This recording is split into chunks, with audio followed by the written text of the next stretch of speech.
Entre las preocupaciones fundamentales de Díaz y sus colaboradores aparece la preocupación por el contexto. Como ya lo habíamos visto hace instantes, es un contexto que se entiende en permanente cambio y parte de ese cambio o parte de las condiciones que lo estructuran tiene que ver con una imagen de un graffiti que aparece en una universidad pública nacional en la ciudad de Bogotá, que dice algo así como capitalismo, tus milenios están contados. Y pareciera que nos invita a reflexionar sobre un debate muy actual en las condiciones en las que se construye el sujeto y las prácticas a través de las cuales se produce la subjetividad.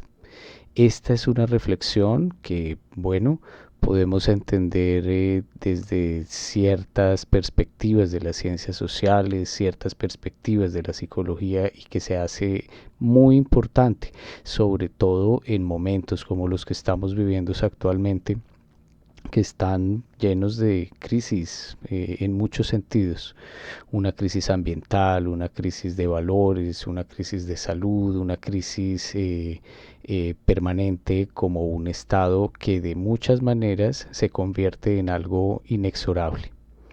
Ahí es muy importante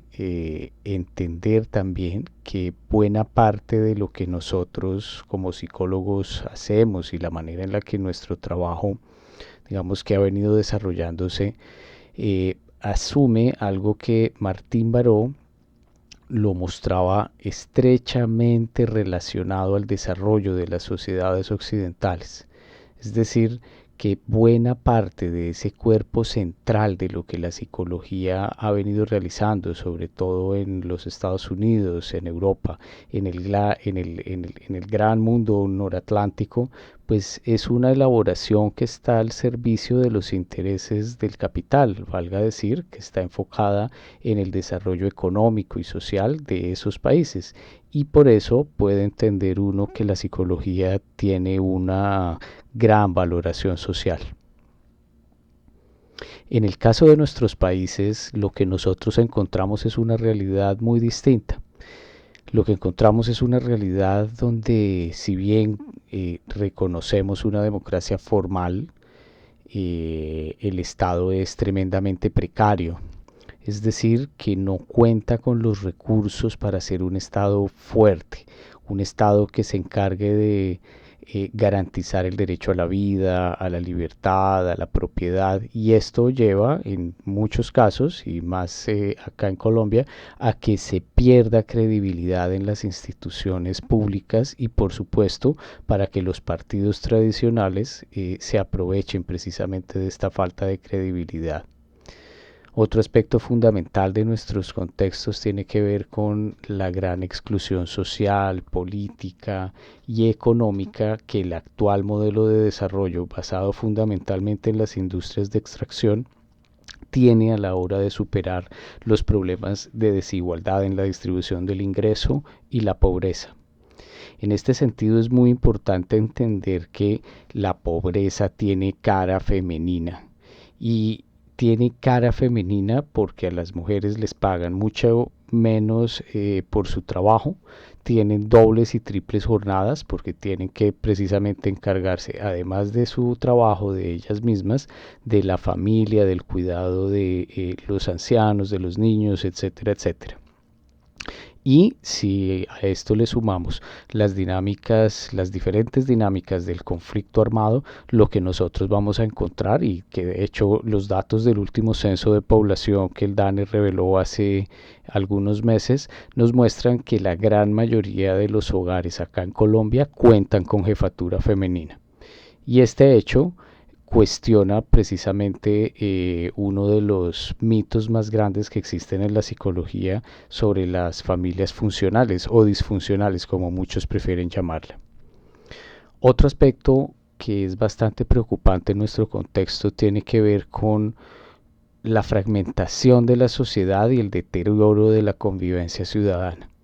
Prueba de ello, las grandes dificultades que se han tenido a la hora de implementar mecanismos de regulación social como el famoso código de policía, o ahora en estas épocas de crisis sanitaria con la regulación el acatamiento de los diferentes esquemas de aislamiento, de confinamiento. Todo esto nos lleva a entendernos de muchas maneras y a justificar el incremento de los comportamientos ilegales y la corrupción público-privada como parte de nuestra vida. De hecho, nosotros estamos de muchas formas, somos cómplices precisamente de de toda esta forma de organización social. Por acción o por inacción, nosotros de muchas maneras somos quienes lo permitimos. Esto nos lleva entonces a una gran incapacidad para construir un proyecto de nación colectivo, un proyecto de democracia que vaya mucho más allá de los intereses que tienen grupos o personas, que por muchas cosas buenas que hayan hecho, digamos que tienen también su agenda oculta. Y eso nos lleva a nosotros a mantener una serie de relaciones de dependencia basadas en el favoritismo de aquellos que quieren aparentemente ayudarnos. Otro de los aspectos que, a pesar de la firma de los acuerdos de paz en La Habana y en Bogotá hace ya algunos años, tiene que ver con el cese del conflicto armado y la crisis humanitaria que pues se le asocia. Lo que nosotros encontramos ahorita es que se está multiplicando, estamos volviendo nuevamente a ver grupos armados ilegales, organizados, se están cometiendo nuevamente asesinatos sistemáticos, vuelven las masacres, el miedo, el terror y todo eso bajo la aparente complicidad de agentes del Estado que de una o de otra forma también terminan legitimándolo. Y algo que para Robledo constituye una de las principales preocupaciones tiene que ver con la pérdida del valor de la vida. Y esa pérdida del valor de la vida tiene hondas raíces en nuestras más profundas tradiciones. Y en este caso ella lo relaciona directamente como un efecto de la legitimación entre todos nosotros de la lógica del todo vale.